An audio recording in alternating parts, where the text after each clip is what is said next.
정두원 전 의원 나오셨어요. 어서 오십시오. 네, 안녕하세요. 많이 기다렸습니다. 오늘은 별로 뉴스가 안 나올 겁니다. 아니 왜 뉴스가 안 나올 거라고 먼저 김을 빼고 시작을 하세요? 아니, 그동안 제가 주변으로부터 얼마나 비난을 받았는지. 비난이요? 그러니까 이제 살아있는 권력에 비판할 때는 멋있었는데 예. 죽은 권력을 비판하는 거는 그거는 그렇게 하면 안 된다. 그래가지고 그동안 벌어놓은 거 다 까먹었어요. 아 주변에서 왜 이렇게 MB에 대해서만 계속 치느냐? 댓글 보면 뭐 앙심 품었냐, 뭐 배신 때리냐, 뭐 이런 건데. 사실 제가 이제 살아있는 권력일 때 비판했던 건 다 잊어버리고 그때도 너 많이 그때는 하셨어. 잘 나가다가 이제 와서 뭐 MB가 저렇게 되니까 비판하느냐 이제 이렇게 받아들인 아이고, 사람들이 많더라고요. 갈라선 지가 언젠데 그런 얘기가 아직도 나옵니까? 예, 주변에서 뭐라 하냐면 예. 형 또 친구들은 너 한 번만 더 입을 열면 예. 우리 너하고 인연을 끊겠다. 내지는 너 입을 찢어버리겠다라고 그러지. 잠깐 누가 협박 아니에요? 그거는 그러면 협박 저를 아니에요? 걱정하는 거죠. 걱정해서 예, 그렇게 다칠까봐. 그게 저를 다칠 게가 아니라 예. 저에 대한 민심이 나빠진다는 거죠. 근데 저도 어쨌든 방송을 하는 공인인데 예. 또 민심도 고려해야죠. 뭐 뉴스 오늘 안 나올 거다 이런 얘기 마시고 뉴스쇼에서는 많이 지지하니까요. 우리 청취자들이 네. 힘을 좀 내시고요. 네, 그러겠습니다. 지금 아래 땅을 쳐다보고 계세요. 정 의원님 힘내세요. 그래요. 어디서부터 얘기를 좀 해볼까 했더니 네, 검찰 소환 날짜가 정해졌습니다. 맞습니다. 예, 14일 오전 이명박 전 대통령 MB가 나옵니다. 우선 그 날짜로 정한 이유가 있을까? 경찰이 왜 14일을 택했을까? 택일했을까? 이제 김백준 전 기획관이 곧 소환됩니다. 예. 날짜가 이제 14일 정도인 것 같아요. 예. 그 후에 나오면은 기소장이 다 보고 나오는 거이기 때문에 이제 정답을 보고 나온 셈이 되거든요. 그러니까 이제 정정당당하지 않은 거죠. 그러니까 MB가 김백준 소환 날짜 이후에 나간다고 하는 거는 좀 이제 뭐라 그럴까 이제 꾀를 부리는 거죠. 처음에 그렇게 주장했잖아요. 그날 말고 다른 날로 오겠다. 예, 다른 날로 해라. 예. 그게 그 이유였던 거군요. 그런 겁니다. 그렇지만 결국은 14일로 그냥 정해졌습니다. 검찰이 정한 그 날짜로. 네. 소환에 뭐 응할까요? 당연히 나와야 되는 겁니까? 그러니까 나오겠죠. 나긴 나오는데 날짜를 뭐 지금 확정 짓지 않았으니까. 확정이 지어진 거 아니에요? 아니 아직 자기 언제 나가겠다고 얘기는 안 했어요. 이거 받아들인 거 아닙니까? 네, 아직도? 예. 그렇군요. 끝까지 밀어보려고 할 거다. 음, 14일이 아닌 날로. 네. 지금 검찰은 준비를 다 마쳤을까요? 어떤 상태라고 보세요? 뭐 최대한 지금 했는데 제가 이렇게 보기에는 예. 진술은 굉장히 많이 나와 있어요. 엄청나게 근데 많은 이제 진술들이죠. 딱 떨어진 증거가 그렇게 두드러지게 이렇게 보이지 않거든요. 그러니까 검찰도 그렇게 낙관하고 있는 것 같지는 않아요. 그러니까 이제 그래요? 공소유지가 그렇게 녹록치 않아 보입니다. 그렇게 사람들이- 많은 진술들을 막 여러 사람이 하는데도 그러니까 미국 같은 데서는 진술 갖고는 기소를 못 합니다. 우리나라는 진술 갖고도 기소하고 막 그러는데 예. 그러니까 이제 그거는 이제 정황 증거로서 인정되지만 직접 증거는 안 되거든요. 그러니까 검찰에서는 지금 여러 광범위하게 수사를 전개하는 이유가 예. 이제 확실한 증거를 찾기 위해서 그런 거죠. 그렇군요. 네. 아직도 확실한 증거, 그러니까 조사가 의외로 지금 그렇게 쉬워 보이지 않는다는 것은 예. 사실입니다. 제가 확인했습니다. 그래요. 예. 그렇게 많은 사람들을 불러들였고 그렇게 많은 얘기들이 나왔는데도 구속까지 되는 게 중요한 건데 거기까지 갈 수 있는 것이 좀 부족해 보인다. 그러니까 이제 그만큼 MB가 살아오면서 치밀하고 신중하게 살아왔다는 얘기죠. 대단한 거죠. 근데 저는 그동안에 워낙 많은 측근들이 가서 증언들을 했고 다 자백을 했기 때문에 생각보다 그래도 흔적 많이 남겼네 이랬는데. 그러니까 지금 MB 사건은 검찰과 MB의 대결이 아니라 예. MB와 구속된 MB 측근 간의 대결입니다. 왜냐하면 지금 구속된 MB 측근들이 다 좀 뒤집어 쓰게 생겼거든요. 그렇죠. 그러니까 이 사람들이 자기네가 빠져나오기 위해서 이제 증거를 막 대는 겁니다. 그러니까 영포 예. 빌딩도 압수하고 예. 뭐 압수하고 막 이제 그러는 겁니다. 그러니까 이제 그 사람들이 배신을 때리는 게 아니라 그 사람 나름대로는 살기 위해서 이제 그렇게 하는 거죠. 그러니까 MB는 나는 모르는 일이다라고 한다는 것은 그리고 밑에 사람한테 다 치우겠다는 거고 책임을 떠넘기는 거거든요. 그러니까 지금 형국이 박근혜 재판하고 이 차이가 좀 있습니다. 측근과 MB와의 대결. 이런 형국입니다. 측근과 MB가 한 편이 되고 검찰하고 대결하는 게 아니라 예. MB 측근과 MB의 대결 양상으로 지금 가고 있는 거다. 그렇습니다. 그렇기 때문에 측근들이 가서 막 쏟아내는 것이 우리가 볼 때는 저건 다 MB를 잡아넣을 수 있는 뭐 구속시킬 수 있는 거라고 생각할지 모르지만 그 간단한 문제가 아니단 말씀. 네, 그렇습니다. 그렇군요.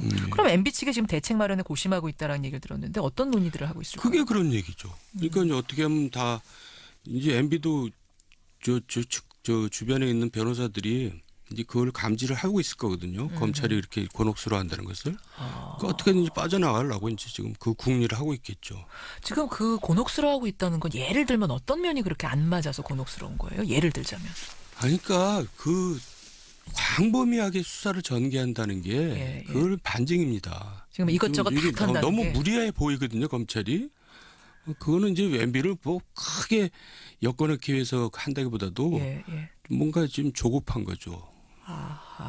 결정적인 한 방이 안 나오기 때문에 지금 네. 이것저것을 다 해볼 수 예. 없는 거다라고 예. 그 반증이라고 보시는 예. 거예요. 예를 들어 박영준 전 차관 같은 경우는 소환에 응하지 않고 있거든요. 예. 그러니까 박영준이 이제 뭐 키맨이라고 검찰에서는 또 보는 모양인데, 왕차관. 예, 왕차관, 왕차관이 나와서 이제 뭐 예를 들어서 구속게 될 상황에 된다 그러면 이제 MB는 굉장히 어려워지겠죠. 거기가 많은 게 많으니까, 거기가 실제로 한 일이 많으니까. 아하. 예, 그러니까 어떻게든지 MB는 왕차관이 안 나가게 아마 무슨 잡고 있을 거다. 잡고 있을 거다. 그렇군요. 예. 뭘 가지고 있을까요? 거기가 워낙 거기가 많이 키맨이라고. 일을 많이 했기 때문에 MB하고 저 형님 사이에서. 말하자면 김백준 집사라고 불리던 김백준 씨나 뭐 김희중 비서관 이런 사람들하고 또 다른 차원의 네, 뭔가 거기는 이제 무슨 일을 꾸미고 집행하는 일을 많이 했거든요. 누가요? 왕차관이요? 예. 아하. 그러니까 훨씬 돈을 쓰는 쪽에 일을 많이 했겠죠. 예. 훨씬 더 키맨일 것이다. 잡고 있을 거다. 예. 왕차관을 잡고 있을 거다. 못 네, 나가게. 예. 검찰이 그럼 안 나온다고 버티면 못 부르는 거예요? 끝까지? 그러니까 MB가 나가기 전까지 이제 자취를 감추게 만드는 거죠. 그러니까 그런 이제 거구나. 나가더라도 MB가 나간 후에 나가오게. 그러니까 MB로부터 이제 MB가 나갔다 오면은 뭔가 검찰이 이제 핵심을 알 거 아닙니까? 그럼 박영준한테 전해가지고 이렇게 좀 해라. 이제 서로 아직까지는 공조 체제가 이루어지고 있다고 봐야죠. 그런 거군요. 예. 그리고 MB를 2번 부르기는 사실 어려울 테니까 예. 한 번 부르고 끝날 가능성이 지금으로선 크죠. 그렇기 예. 때문에 예. MB 소환 이후로 어떻게든지 밀어보려고 지금 그런 것 잠적한 같아요. 거다. 예. 이런 말씀. 자, 14일 날 소환이 돼서 어쨌든 조사를 받고 나면 그러면 구속이라고 지금 장담할 수는 없는 거군요. 구속을 안 시킬 수는 없죠. 불러놓고. 왜냐하면 또 박근혜 전 대통령과의 형평성도 있고 예. 또 국민 감정도 있고 그런 건데 근데 이제 구속했다가 만약에 기각되면 정말 검찰로서는 재앙이거든요. 그러니까 저렇게 이제 날짜를 미루고 그러다가 이제 뒤늦게 저렇게 소환을 하는 거고. 그러면 어쨌든 소환 날짜 정했다는 거 보면은 그럼 뭐 한 방을 잡긴 잡은 거 아니에요? 이제 더 이상 미룰 수는 또 없죠. 뭐 없으니까. 예. 그렇군요. 지금 장담할 수는 없지만 구속이 안 되면 재앙이다. 예. 검찰로선 재앙이다. 예. MB 소환 이제 일주일 앞두고 정두원 전 의원 만나고 있습니다. 자, 다음 이슈로 넘어가겠습니다. 뭐 박수현 전 대변인하고 일부에서 인터뷰도 했습니다만 지금 네. 안희정 전 충남지사의 성폭력 의혹, 물론 아직까지는 의혹이라고 해야 됩니다. 이게 뭐 확정을 경찰에서 지어준 건 아니기 때문에 네. 정치권을 지금 쓸고 지나가고 있는데 어떻게 보고 계세요, 이 상황들? 저도 충격이죠. 그리고 일단 대권 구도 자체를 바꿔놓은 셈이에요. 그렇죠. 왜냐하면 유력한 대권 주자였잖아요. 그렇죠. 그리고 또 우리 사회에 정말 이번에야말로 미투 운동이 그냥 녹록지 않고 쓰나미처럼 몰려오는구나. 그런 걸 이제 느끼고 저도 오싹합니다. 왜 오싹하세요? 아니 너무나 충격적이기 때문에. 그러니까 안희정 충남지사는 국민들이 이제 다 잊어버렸지만은 과거에 노무현 정부 때 시작할 때 불법 정치 자금을 수수해가지고 이제 형을 사는 사람이거든요. 그렇죠. 근데 사람들이 다 잊어버리고 이제 이 사람이 대권 주자까지 됐어요. 그만큼 이 사람이 많은 노력을 했다는 거죠. 정말 각고의 노력을 해서 그런 이미지를 불식시키고 지도자 반열에 오를 정도면 저는 대단한 겁니다. 그래서 이 친구 정말 대단한 친구구나 이렇게 생각했는데 이렇게 추락할 줄은 몰랐죠. 한편으로는 아까운 겁니다. 지도자 하나 잃었다는 것이. 왜 그런 판단을 했는가 지금 생각하면 왜 그런 어리석은 판단을 했는가 이런 어리석은 판단 아니라 자기 통제를 못한 거죠. 자기 통제를 못한 거다. 어떻게 보면 질병입니다. 질병이에요? 현대의 질병이죠. 그래요. 질병이다. 이게 이제 지방선거까지 영향을 줄 건가? 일단 뭐 대권은 대권이고 지방선거까지 영향을 줄 건가? 어떻게 생각하세요? 6월 지방선거. 근데 이게 쓰나미처럼 정치권을 덮쳤기 때문에 네. 이게 어디로 튈지 모릅니다. 그래요. 이거 꼭 무슨 여당에도만 튄 게 아니라 야당에도 튈 수 있고 벌써 야당에 뭐 하나 나왔잖아요. 전직이지만은. 예, 나왔더라고요. 예, 그러니까 이거는 여야를 불문하고 지금 어디로 튈지 모르기 때문에 뭐 지방선거에 어떤 영향을 미칠지 그거는 좀 알 수가 없죠. 아니, 100일 정도가 남았기 때문에 그 사이에 다 잊어버릴 거다라고 보시는 분이 있는가 하면 예. 아니다. 그때까지 계속 이어질 거다. 그래서 영향 줄 거다라고 이게 약간 팽팽한 상황인데 정 의원은 지금 저 미투 운동은 시작이죠. 시작입니까? 정치권 기준으로 봤을 때 시작입니까? 네, 시작. 아니 사회 전체로도 시작이고 예. 또 이제 선거 때 되면 이걸 이슈로 만들죠. 상대 후보들은. 예. 만약에 이제 상대 정당을 서로 이제 털어요? 물고 뜯고 늘어지겠죠. 털고. 상대 후보가 예, 예. 뭐 관련된 거 없는지. 예, 예. 이런 양상으로 갈 거다. 네. 절대 잠잠해지긴 어려울 거다 이렇게 보시는 거예요. 지금 이제 안희정 전 지사가 하여튼 거기에 안희정 전 지사의 문제가 있고 정봉주 전 의원을 서울시장 출마를 준비하고 선언하려던 날 한 네. 여성이 나타났습니다. 성추행 당했다. 그 후로 이제 입장 발표를 미루고 있는 상황인데 서울시장 판도는 어떻게 돌아갈까요? 서울시장 판도도 사실 정봉주 의원이 다크호스로 등장한 건데 그랬죠. 뭐 현직한테 유리하게 이제 돌아가는 거겠죠. 어쨌든. 근데 이게 서울시뿐만 아니라 다른 광역단체 또 지자체장들도 스스로 이제 출마를 포기하는 사례가 많이 나올 겁니다. 은근슬쩍.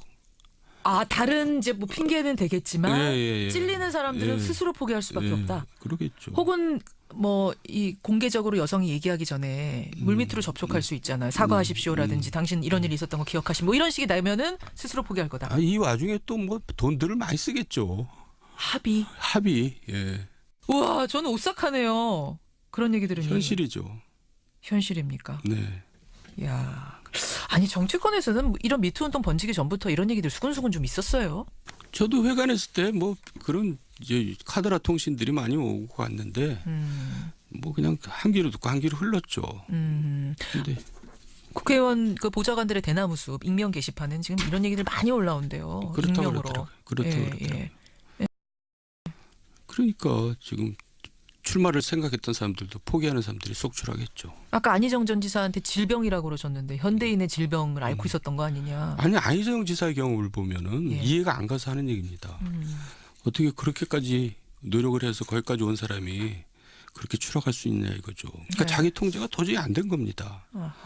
뭐 스트레스가 과도해서 그랬는지 어쩐지 모르지만. 그럼 국회의원들 정치인들 사이에서도 그런 일이 많았다는 얘기는 권력 힘을 가지고 있고 거기다가 자기 통제 잘 안 되는 어떤 질병을 갖고 있고 뭐 스트레스 이런 게 합쳐졌다고 보시는 거예요. 예, 근데 말이 조심스러워요. 저도 말 삐딱하다가 또 어떻게 꼬리가 잡힐지 몰라서. 그래요. 하여튼 안타깝다, 참담하다 이런 심정으로 정리를 좀 해보죠. 오늘은 저답지 않게 얘기하고 있습니다. 오늘 왜 이렇게 몸살이세요? 땅만 쳐다보고 정두원 전 의원 저를 좀 보세요. 저를. 겁나요. 월간 정두원. 정치권으로 가보겠습니다. 정치권 당 이야기로 좀 가보겠습니다. 바른미래당 얘기 좀 잠깐 할게요. 바른미래당 분들하고는 또 하나하나 잘 알고 계시니까. 그렇습니다. 지금 거기 걱정 안 합니까? 지지율 보면서. 걱정이 아니라 왜 통합이 됐나, 왜 통합을 했나 그렇게 의문을 제기할 수밖에 없잖아요. 지지율 보면. 근데 당연합니다. 당내에 뭐 유력한 차기 지도자가 없어요. 유승민 대표 있잖아요. 안철수 전 대표 여의도 있잖아요. 얘기입니다. 국민들로부터는 이미 지도자 반열에서 벗어나 있어요. 그리고 두 번째는 이제 바른미래당이 다른 당과 다른 우리는 이런 당이다. 이런 정책을 내건다는 게 하나도 없잖아요. 뭐 머리에 떠오르는 게 없잖아요. 그리고 세 번째는 아니 이제 새로 합쳐서 정당에 만들었으면 뭐 참여하는 사람들이 있어야 됩니다. 근데 아무도 없잖아요. 그러니까 이제 뭐 그 당이 도저히 뭐 지지를 받을 수가 없죠. 제가 원래 우리 정 전 의원이 종쳤다 시리즈를 좀 많이 하시는데 밤이당 종쳤죠. 근데 이제 그래서 이제 남은 선거 기간 중에 이슈를 만들어내야 됩니다. 그러니까 잠깐 정리할게요. 또 너무 종쳤다 단언하시면 제가 또 이거 당황스러우니까 종을 칠 것 같지만 살아날 기회는 있는 건 거죠. 이제 시작이니까. 이 정도 하면 살아납니다. 어떻게 그러니까 안철수가 살아납니까? 서울시장 빨리 출마 선언하고 예. 유승민이 대구시장 출마 선언하고 뭐 그렇게 해서 이슈를 만들어내야 됩니다. 안철수 서울시장, 유승민 대구시장 예. 선언 빨리 해라. 예. 안철수 전 대표 같은 경우는 지금 나가겠다는 쪽으로 마음은 잡았다는 얘기가 근데 들리는데 뭘 또 그렇게 꾸물거려요. 그분은 항상 반 박자, 두 박자 뭐 이렇게 늦습니다. 내가 볼 때는. 지금 타이밍이죠. 지금 나가야 된다. 그럼요. 치고 나가라. 예. 그럼 가능성은 어떻게 보세요? 지금 정봉주 전 의원 저렇게 흔들리고 있고 뭐 민주당이 힘들어지는 상황에서 그리고 이제 가능성이 있습니까? 자유한국당하고 이제 예. 연대를 이뤄내야죠. 연대를 해라. 예. 자유한국당에도 지금 뾰족한 인물 안 보이니까 예, 예. 보수층 잡아라. 그럼 자유한국당은 지금 후보도 못 낼 아주 어려운 처지에 있거든요. 그렇죠. 그러니까 자연스럽게 이제 무공천으로 가고 연대를 하고 그렇게 해야죠. 정치 공학적으로 보면 그게 전략일 것이다. 예. 지금 선언해라. 자, 그럼 유승민 대표는 대구시장 나간다는 건 의원직 반납하고 지금 나가라는 얘기인데 그렇게까지 도박을 하기에는 너무 도박 아닙니까? 그러니까 안철수나 유승민이나 이런 분들이 공통점이 있습니다. 뭡니까? 정치를 머리로 하고 가슴으로 하지 않아요. 너무 계산적이에요. 예. 지금은 과감하게 의원직 예. 버리고 떨어질 각오하고라도 대구로 나가야 될 때다. 사지로 갈 때다. 안 그러면 바미당 바른미래당 종 친다. 종쳤죠. 안 그러면 종친다. 안 그러면 종 치는 거다. 예. 이거 좀 바른미래당 분들 좀 마음 아픈 얘기지만 새겨 들으셔야 될 것 같아요. 정두원 전 의원의 조언이었습니다. 하나만 더 질문 드릴게요. 네. 어제 이슈가 크게 된 게 자유한국당의 배현진 MBC 아나운서, 이제 뭐 전 아나운서군요. 사표 냈으니까. 입당을 하고 네. 송파의 전략 공천을 지금 받을 계획이다라는 얘기가 나왔습니다. 어떻게 네. 보세요? 그냥 셀럽이라 그러죠. 그냥 유명 인사일 뿐이에요. 유명 인사도 그렇게 뭐라 그럴까 페이머스가 아니라 좀 노토리우스한 유명 인사죠. 악명이 높은 쪽으로 네. 그러니까 반은 지지받을지 모르지만 반에게는 노토리 그러니까 도대체 하는 일마다 왜 이렇게 일을 하는지 저는 도대체 이해가 할 수 없어요. 그러니까 그 사람들 수준이 다 그래요. 그 주변에 네. 저 대표 주변의 참모들이 수준이 그거밖에 안 되는 거죠. 홍준표 대표 주변의 예. 수준이 이제 대표한테는 별 기대할 게 없고 그분한테는 그럼 그분 참모들이라도 잘해야 되는데 참모들 저 수준이 이거밖에 안 돼요. 유명하면 뽑아줄 것이다. 유명하면 뽑아줄 거다. 그러면 왜 저 신성 이르는데 안 되고 설명이 안 된다. 예, 의원님지가. 그 유명하다고 해서 무조건 뽑았는데 이게 오히려 악재가 될 수 있다고 보세요. 전체의 이미지를 흐리는데. 아니 도움이 안 되는 거죠. 도움이 흐린다 안 일단. 된다. 예. 그럼 지금 참모들이 참 기획 못한다는 얘기하셨는데 이번에 대통령과 만나러 청와대 가서 공개적으로 회동 시작하기 전에 이런 얘기했잖아요. 홍준표 대표가 임종석 실장이 저 안희정 지사 건을 기획했다는 설이 있더라고요. 뭐 이런 얘기를 했다가 지금 논란에 휩싸이지 않았습니까? 그래도 또 농담이라 그러고 이것도 참모들 머리에서 나온 얘기예요? 그거는 본인 머리에서 나온 얘기겠죠. 그러니까 그게 소위 말해서 2차 피해 아닙니까? 그러면 그거를 피해자의, 고백한 사람은 무슨 기획에 의해서 고백했다는 그러니까요. 얘기밖에 안 되잖아요. 그래서 지금 논란이. 그러니까 수준이 그거밖에 안 돼요. 도대체가 알겠습니다. 저래가지고 뭘 하겠다고. 오늘도 또 하다 보니까 홍준표 대표한테 또 우리가 또 쓴소리하고 끝나게 되네요. 왜냐하면 그 양반이 책임 막중하거든요. 네. 제1야당으로서 여당을 견제해야 될 입장이 있는데 예. 그렇게 똥볼만 차고 있으니까는 얼마나 안타까워요. 그래서 하는 얘기죠.